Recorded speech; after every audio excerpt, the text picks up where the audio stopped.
What's going on, YouTube? It's your boy ATM back again with another video. In today's video, I'm just going to give the top 3 reasons.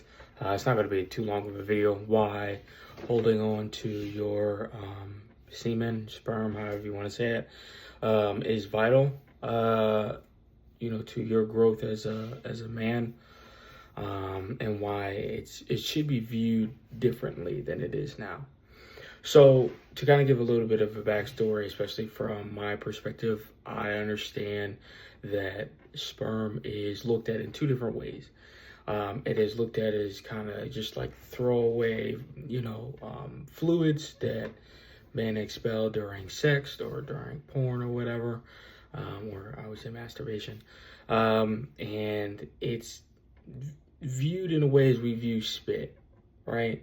Or snot, where it's useful internally, but we expel it at a rate that we need to in order for pleasure or comfort, or obviously for snot, it would be if you're sick or whatever, to try to get that out.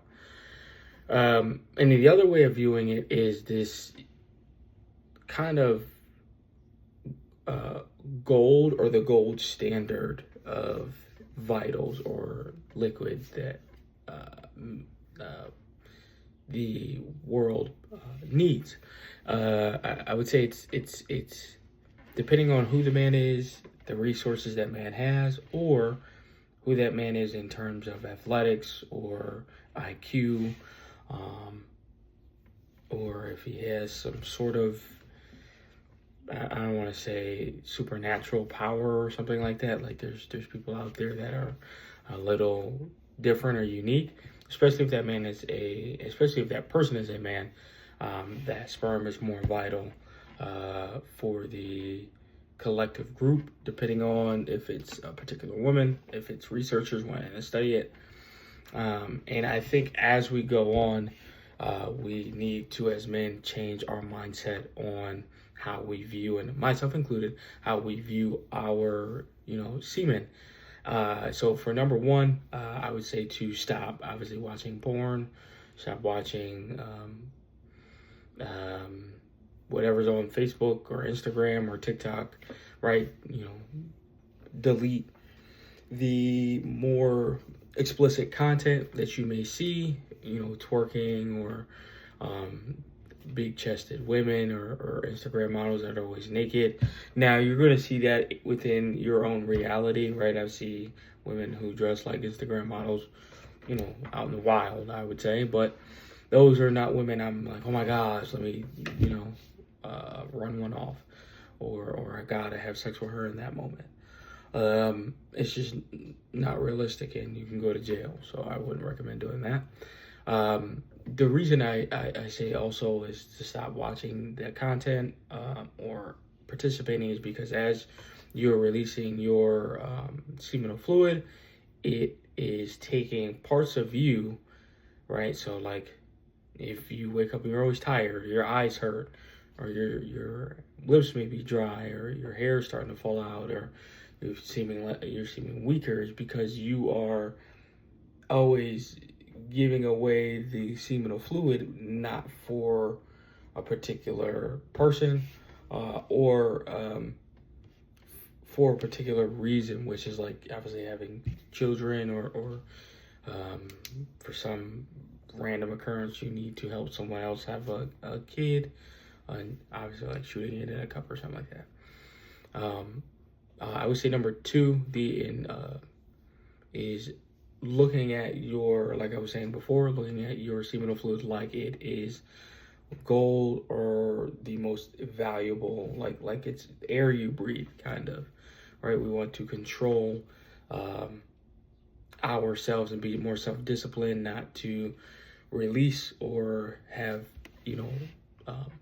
unprotected sex with women who just want your fluids to have children, right, and become single mothers that are detrimental to society, especially if it's just women who are repeating the cycle over and over with no marriage or no family unit.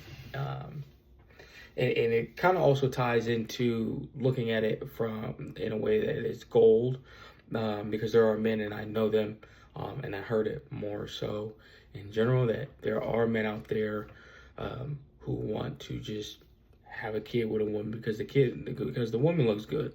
You're not thinking about that woman's history or health or how she views, guys or God or relationships or anything like that.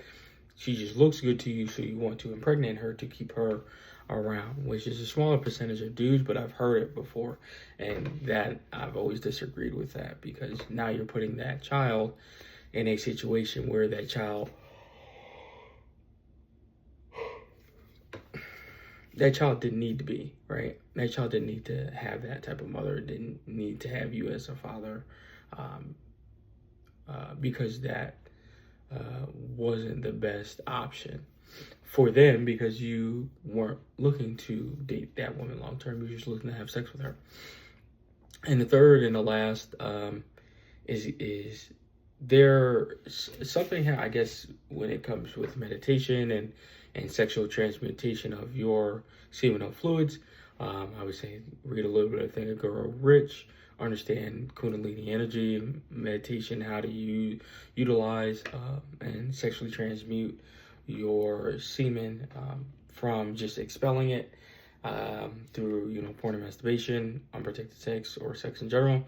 Figure out how to utilize that fluid into transmuting it, obviously transmuting that vital energy into a different form, whether it be a business or whether it be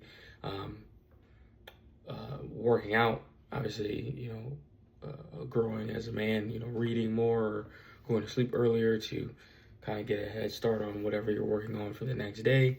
And you'll start to see changes within how you think, how you act, how you go about life, and how you look at sex in general. It starts to change your viewpoint on sex itself. So these are just the three things I would say that are important for men. It's starting to change the way we view semen, and it will ultimately change the way we view sex, porn and masturbation, and also looking at our seminal fluid as more of a gold standard, and we don't want everyone to have access to that particular energy or fluid, and then we got to be more selective, which in turn helps us be more selective of the women that we come in contact with allowing that, and then the people we come in contact with how we transmute that energy. So that's it. ATM Fairmont signing out. Peace.